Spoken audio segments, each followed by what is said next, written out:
আসসালামু আলাইকুম।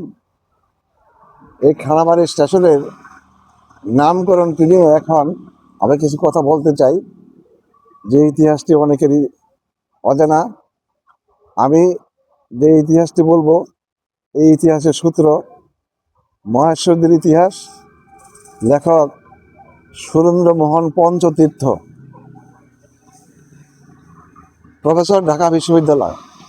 ওনার লেখা ইতিহাস গ্রন্থে লেখা আছে, মোগল শাসন আমলে রায়পুরা উপজেলায় 18টি গ্রামে জনবসতি ছিল। এর মাঝে খানাবাড়ি একটি। তখনকার নাম কিন্তু খানাবাড়ি ছিল না, তখনকার নাম ছিল খানে বাড়ি।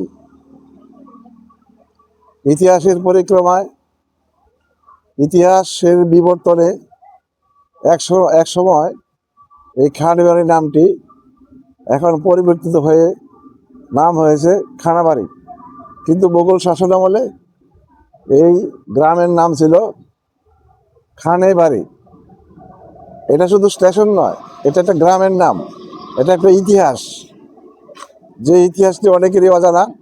রায়পুরা উপজেলায় যে 18টি গ্রামে কাজ ছিল, জনবসতি ছিল, জনগণ বাস করত, যে 18টি গ্রাম, তার মধ্যে একটি গ্রামের নাম খানাবাড়ি। তখনকার নাম ছিল খানে বাড়ি।